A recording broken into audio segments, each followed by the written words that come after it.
تفہیم القرآن سید ابوالعلا مودودی سورہ سبا آیات 28 تا 39۔ اعوذ باللہ من الشیطان الرجیم بسم اللہ الرحمن الرحیم۔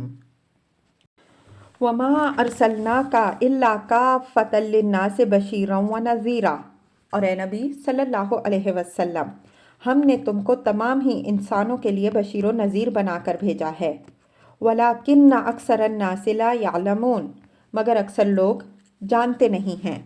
تفسیر یعنی تم صرف اسی شہر یا اسی ملک یا اسی زمانے کے لوگوں کے لیے نہیں بلکہ تمام دنیا کے انسانوں کے لیے اور ہمیشہ کے لیے نبی بنا کر بھیجے گئے ہو، مگر یہ لوگ تمہارے ہم اثر اہل وطن تمہاری قدر و منزلت کو نہیں سمجھتے اور ان کو احساس نہیں ہے کہ کیسی عظیم ہستی کی بعثت سے ان کو نوازا گیا ہے۔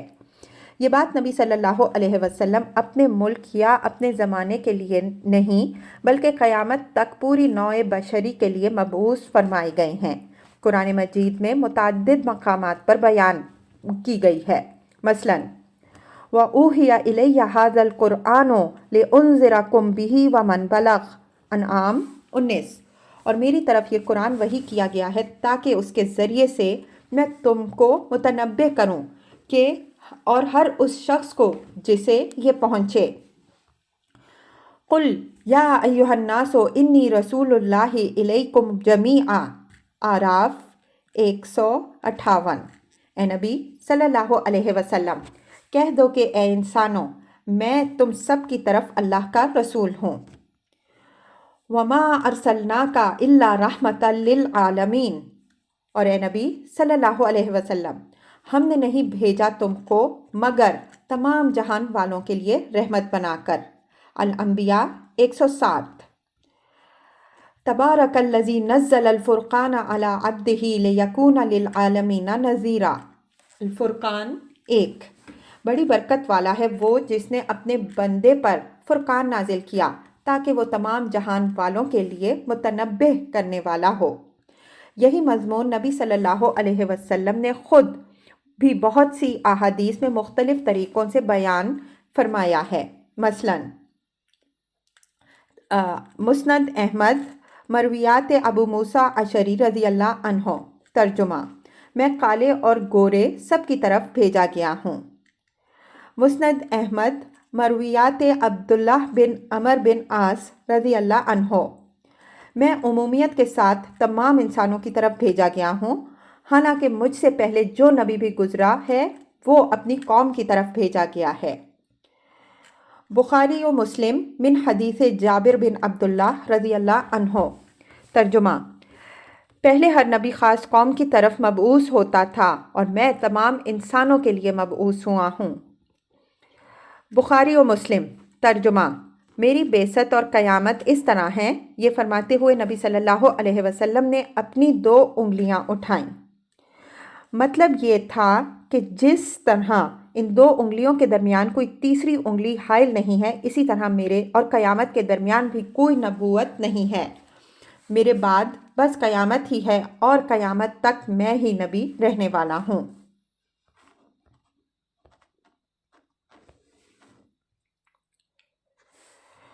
وَيَقُولُونَ مَتَى هَذَا الْوَعْدُ إِن كُنتُمْ صَادِقِينَ، یہ لوگ تم سے کہتے ہیں کہ وہ قیامت کا وعدہ کب پورا ہوگا اگر تم سچے ہو۔ تفسیر یعنی جس وقت کے متعلق ابھی تم نے کہا ہے کہ ہمارا رب ہم کو جمع کرے گا اور ہمارے درمیان ٹھیک ٹھیک فیصلہ کر دے گا، وہ وقت آخر کب آئے گا؟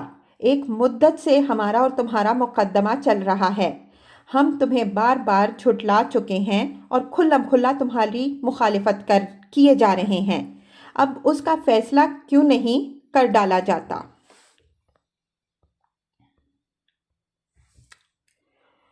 کل اے نبی صلی اللہ علیہ وسلم کہو، لَكُمْ مِيعَادُ يَوْمٍ لَا تَسْتَأْخِرُونَ عَنْهُ سَاعَةً وَلَا تَسْتَقْدِمُونَ، تمہارے لیے ایک ایسے دن کی میعاد مقرر ہے جس کے آنے میں نہ ایک گھڑی بھر کی تم تاخیر کر سکو گے اور نہ ایک گھڑی بھر پہلے اسے لا سکو گے۔ تفسیر دوسرے الفاظ میں اس جواب کا مطلب یہ ہے کہ اللہ تعالیٰ کے فیصلہ تمہارے خواہشات کے تابع نہیں کہ کسی کام کے لیے جو وقت تم مقرر کرو اسی وقت پر وہ اس کام کو کرنے کا پابند ہو۔ اپنے معاملات کو وہ اپنی ہی ثوابدید کے مطابق انجام دیتا ہے۔ تم اسے کیا سمجھ سکتے ہو کہ اللہ کی اسکیم میں نوع انسانی کو کب تک اس دنیا کے اندر کام کرنے کا موقع ملنا ہے، کتنے اشخاص اور کتنی قوموں کی کس کس طرح آزمائش ہونی ہے، اور کون سا وقت اس کے لیے موزوں ہے کہ اس دفتر کو لپیٹ دیا جائے اور تمام اولین و آخرین کو محاسبے کے لیے طلب کر لیا جائے۔ اس کام کا جو وقت اللہ کی اسکیم میں مقرر ہے اسی وقت پر یہ کام ہوگا، نہ تمہارے تقاضوں سے وہ وقت 1 سیکنڈ پہلے آئے گا اور نہ تمہاری التجاؤں سے وہ 1 سیکنڈ کے لیے ٹل سکے گا۔ وقال الذین کفروا لن نؤمن بہذا القرآن ولا بالذی بین یدیہ، یہ کافر کہتے ہیں کہ ہم ہرگز اس قرآن کو نہ مانیں گے اور نہ اس سے پہلے آئی ہوئی کسی کتاب کو تسلیم کریں گے۔ تفسیر، مراد ہے کفار عرب جو کسی آسمانی کتاب کو نہیں مانتے تھے۔ وَلَوْ تَرَىٰ إِذِ الظَّالِمُونَ مَوْقُوفُونَ عِندَ رَبِّهِمْ، کاش تم دیکھو ان کا حال اس وقت جب یہ ظالم لوگ اپنے رب کے حضور کھڑے ہوں گے۔ يَرْجِعُ بَعْضُهُمْ إِلَىٰ بَعْضِ الْقَوْلِ، اس وقت یہ ایک دوسرے پر الزام دھریں گے۔ يَقُولُ الَّذِينَ اسْتُضْعِفُوا لِلَّذِينَ اسْتَكْبَرُوا لَوْلَا أَنْتُمْ لَكُنَّا مُؤْمِنِينَ، جو لوگ دنیا میں دبا کر رکھے گئے تھے وہ بڑے بننے والوں سے کہیں گے کہ اگر تم نہ ہوتے تو ہم مومن ہوتے۔ تفسیر، یعنی عوام الناس جو آج دنیا میں اپنے لیڈروں، سرداروں، پیروں اور حاکموں کے پیچھے آنکھیں بند کیے چلے جا رہے ہیں اور ان کے خلاف کسی ناسخ کی بات پر کان دھرنے کے لیے تیار نہیں ہیں، یہی عوام جب اپنی آنکھوں سے دیکھ لیں گے کہ حقیقت کیا تھی اور ان کے یہ پیشوا انہیں کیا باور کرا رہے تھے، اور جب انہیں یہ پتہ چل جائے گا کہ ان رہنماؤں کی پیروی انہیں کس انجام سے دوچار کرنے والی ہے، تو یہ اپنے ان بزرگوں پر پلٹ آئیں گے اور چیخ چیخ کر کہیں گے کہ کمبختوں، تم نے ہمیں گمراہ کیا، تم ہماری ساری مصیبتوں کے ذمہ دار ہو، تم ہمیں نہ بہکاتے تو ہم خدا کے رسولوں کی بات مان لیتے۔ قال الذین استکبروا للذین استضعفوا انحن صددناکم عن الہدی بعد اذ جاءکم، وہ بڑے بننے والے ان دبے ہوئے لوگوں کو جواب دیں گے، کیا ہم نے تمہیں اس ہدایت سے روکا تھا جو تمہارے پاس آئی تھی؟ بل کنتم مجرمین، نہیں بلکہ تم خود مجرم تھے۔ تفسیر، یعنی وہ کہیں گے کہ ہمارے پاس ایسی کوئی طاقت نہ تھی جس سے ہم چند انسان تم کروڑوں انسانوں کو زبردستی اپنی پیروی پر مجبور کر دیتے۔ اگر تم ایمان لانا چاہتے تو ہماری سرداریوں اور پیشوائیوں اور حکومتوں کا تختہ الٹ سکتے تھے، اور ہماری فوج تو تم ہی تھے، ہماری دولت اور طاقت کا سرچشمہ تو تمہارے ہی ہاتھ میں تھا، تم نذرانے اور ٹیکس نہ دیتے تو ہم مفلس تھے، تم ہمارے ہاتھ پر بیعت نہ کرتے تو ہماری پیری ایک دن نہ چلتی، تم زندہ باد کے نعرے نہ مارتے تو کوئی ہمارا پوچھنے والا نہ ہوتا، تم ہماری فوج بن کر دنیا بھر سے ہمارے لیے لڑنے پر تیار نہ ہوتے تو ایک انسان پر بھی ہمارا بس نہ چل سکتا تھا۔ اب کیوں نہیں مانتے کہ دراصل تم خود اس راستے پر نہ چلنا چاہتے تھے جو رسولوں نے تمہارے سامنے پیش کیا، تم اپنی اغراض اور خواہشات کے بندے تھے اور تمہارے نفس کی یہ مانگ رسولوں کی بتائی ہوئی راہ تقویٰ کے بجائے ہمارے ہاں پوری ہوتی تھی۔ تم حرام و حلال سے بے نیاز ہو کر عیش دنیا کے طالب تھے اور وہ ہمارے پاس ہی تمہیں نظر آتا تھا۔ تم ایسے پیروں کی تلاش میں تھے جو تمہیں ہر طرح کے گناہوں کی کھلی چھوٹ دیں اور کچھ نذرانے لے کر خدا کے ہاں تمہیں بخشوا دینے کی خود ذمہ داری لے لیں۔ تم ایسے پنڈتوں اور مولویوں کے طلبگار تھے جو ہر شرک اور بدعت اور تمہارے نفس کی ہر دل پسند چیز کو عین حق ثابت کر کے تمہارا دل خوش کریں اور اپنا کام بنائیں۔ تم کو ایسے جال سازوں کی ضرورت تھی جو خدا کے دین کو بدل کر تمہاری خواہشات کے مطابق ایک نیا دین گھڑیں۔ تم کو ایسے لیڈر درکار تھے جو کسی نہ کسی طرح تمہاری دنیا بنا دیں، خواہ عاقبت بگڑے یا درست ہو۔ تم کو ایسے حاکم مطلوب تھے جو خود بدکردار اور بددیانت ہوں، اور ان کی سرپرستی میں تمہیں ہر قسم کے گناہوں اور بدکاریوں کی چھوٹ ملی رہے۔ اس طرح ہمارے اور تمہارے درمیان برابر کے لین دین کا سودا ہوا۔ اب تم کہاں یہ ڈھونگ رچانے چلے ہو کہ گویا تم بڑے معصوم لوگ تھے اور ہم نے زبردستی تمہیں بگاڑ دیا۔ وقال الذين استضعفوا للذين استكبروا بل مكر الليل والنهار إذ تأمروننا أن نكفر بالله ونجعل له أندادا۔ وہ دبے ہوئے لوگ ان بڑے بننے والوں سے کہیں گے، نہیں بلکہ شب و روز کی مکاری تھی جب تم ہم سے کہتے تھے کہ ہم اللہ سے کفر کریں اور دوسروں کو اس کا ہم سر ٹھہرائیں۔ تفسیر۔ دوسرے الفاظ میں ان عوام کا جواب یہ ہوگا کہ تم اس ذمہ داری میں ہم کو برابر کا شریک کہاں ٹھہرائے دے رہے ہو؟ کچھ یہ بھی یاد ہے کہ تم نے اپنی جال سازیوں، فریب کاریوں اور جھوٹے پروپیگنڈے سے کیا طلسم باندھ رکھا تھا، اور دن رات خلق خدا کو پھانسنے کے لیے کیسے کیسے جتن تم کیا کرتے تھے۔ معاملہ صرف اتنا ہی تو نہیں ہے کہ تم نے ہمارے سامنے دنیا پیش کی اور ہم اس پر ریچھ گئے۔ امر واقعہ یہ بھی تو ہے کہ تم شب و روز کی مکاریوں سے ہم کو بیوقوف بناتے تھے، اور تم میں سے ہر شکاری روز ایک نیا جال بن کر طرح طرح کی تدبیروں سے اللہ کے بندوں کو اس میں پھانستا تھا۔ قرآن مجید میں پیشواؤں اور پیرووں کے اس جھگڑے کا ذکر مختلف مقامات پر مختلف طریقوں سے آیا ہے۔ تفصیل کے لیے حسب ذیل مقامات ملاحظہ ہوں۔ اعراف آیات 38 تا 39، ابراہیم آیت 21، القصص آیت 63، الاحزاب آیت 67 تا 68، المؤمن آیت 47 تا 48، حامیم السجدہ آیت 29۔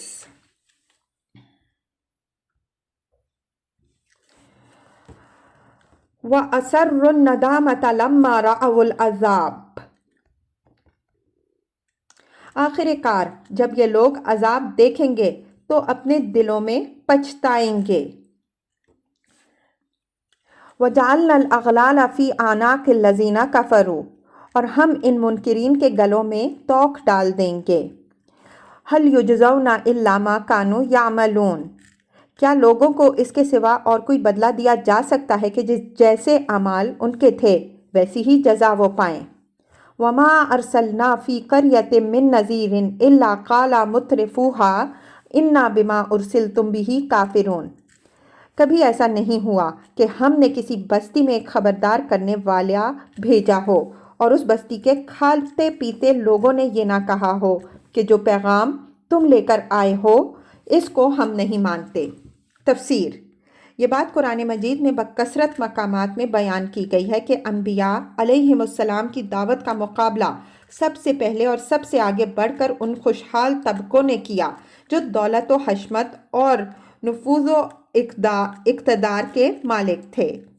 مثال کے طور پر حسب ذیل مقامات ملاحظہ ہوں۔ انعام آیت 123، اعراف آیات 60 تا 67، آیت 75، آیت 88 تا 90، ہود آیت 27، بنی اسرائیل آیت 16، المؤمنون آیات 24، آیات 33 تا 38، آیات 46 تا 47، زخرف آیت 23۔ وَقَالُوا نَحْنُ أَكْثَرُ أَمْوَالًا وَأَوْلَادًا وَمَا نَحْنُ بِمُعَذَّبِينَ، انہوں نے ہمیشہ یہی کہا کہ ہم تم سے زیادہ مال اور اولاد رکھتے ہیں اور ہم ہرگز سزا پانے والے نہیں ہیں۔ تفسیر۔ ان کا یہ استدلال تھا کہ ہم تم سے زیادہ اللہ کے پیارے اور پسندیدہ لوگ ہیں، جبھی تو اس نے ہم کو ان نعمتوں سے نوازا ہے جن سے تم محروم ہو، یا کم از کم ہم سے فروتر ہو۔ اگر اللہ ہم سے راضی نہ ہوتا تو یہ سر و سامان، یہ دولت و حشمت ہمیں کیوں دیتا؟ اب یہ بات ہم کیسے باور کر لیں کہ اللہ یہاں تو ہم پر نعمتوں کی بارش کر رہا ہے اور آخرت میں جا کر ہمیں عذاب دے گا۔ عذاب ہونا ہے تو ان پر ہونا ہے جو یہاں اس کی نوازشوں سے محروم ہیں۔ قرآن مجید میں دنیا پرستوں کی اس غلط فہمی کا بھی جگہ جگہ ذکر کر کے اس کی تردید کی گئی ہے۔ مثال کے طور پر حسب ذیل مقامات ملاحظہ ہوں۔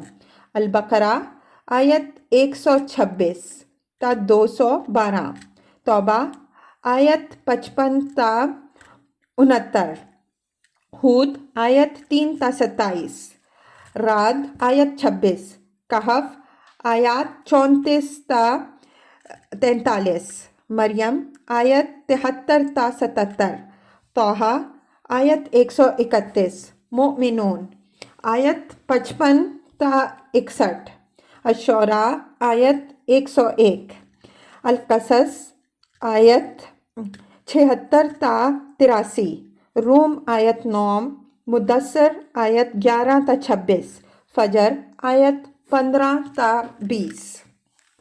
قل ان ربی یبسط الرزق لمن یشاء ویقدر، اے نبی صلی اللہ علیہ وسلم ان سے کہو میرا رب جسے چاہتا ہے کشادہ رزق دیتا ہے اور جسے چاہتا ہے نپاتلا عطا کرتا ہے، ولیکن اکثر الناس لا یعلمون، مگر اکثر لوگ اس حق کی حقیقت نہیں جانتے۔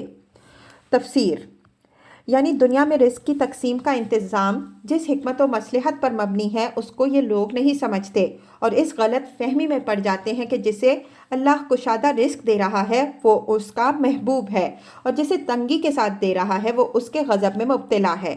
حالانکہ اگر کوئی شخص ذرا آنکھیں کھول کر دیکھے تو اسے نظر آ سکتا ہے کہ بسا اوقات بڑے ناپاک اور گھناؤنے کردار کے لوگ نہایت خوشحال ہوتے ہیں اور بہت سے نیک اور شریف انسان جن کے کردار کی خوبی کا ہر شخص معترف ہوتا ہے تنگ دستی میں مبتلا پائے جاتے ہیں۔ اب آخر کون صاحب عقل آدمی یہ کہہ سکتا ہے کہ اللہ کو یہ پاکیزہ اخلاق کے لوگ ناپسند ہیں اور وہ شریر و خبیث لوگ ہی اسے بھلے لگتے ہیں۔ وما اموالکم ولا اولادکم باللتی تقربکم عندنا زلفیٰ الا من آمن وعمل صالحا، یہ تمہاری دولت اور تمہاری اولاد نہیں ہے جو تمہیں ہم سے قریب کرتی ہے، ہاں مگر جو ایمان لائے اور نیک عمل کریں۔ تفسیر، اس کے دو مطلب ہو سکتے ہیں اور دونوں ہی صحیح ہیں۔ ایک یہ کہ اللہ سے قریب کرنے والی چیز مال و اولاد نہیں ہے بلکہ ایمان و عمل صالح ہے۔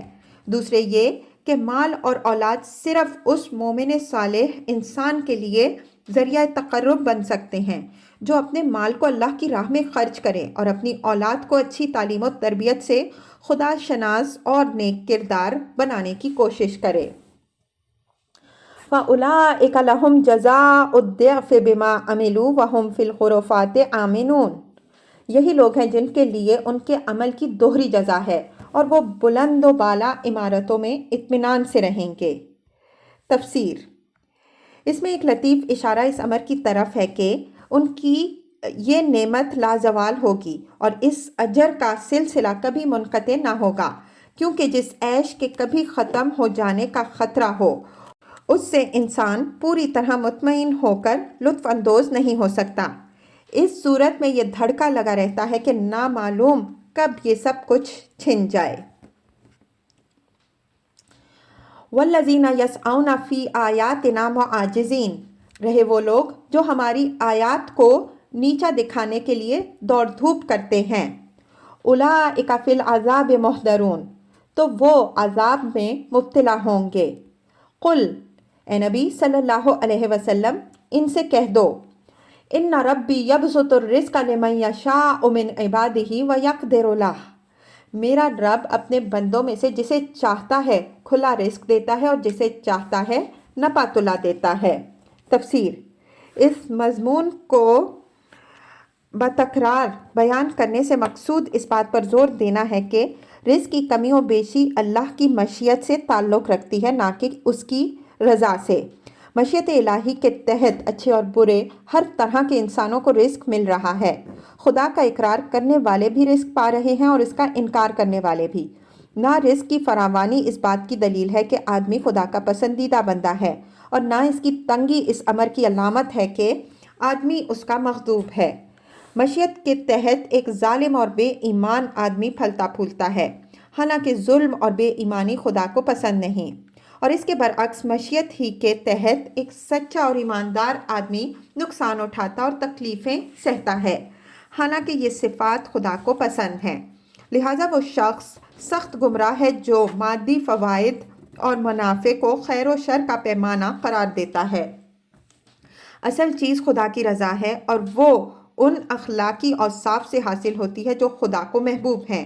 ان اوصاف کے ساتھ اگر کسی کو دنیا کی نعمتیں حاصل ہوں تو یہ بلا شبہ خدا کا فضل ہے جس پر شکر ادا کرنا چاہیے، لیکن اگر ایک شخص اخلاقی اوصاف کے لحاظ سے خدا کا باغی و نافرمان بنتا ہو اور اس کے ساتھ دنیا کی نعمتوں سے نوازا جا رہا ہو تو اس کے معنی یہ ہیں کہ وہ سخت باز پرس اور بدترین عذاب کے لیے تیار ہو رہا ہے۔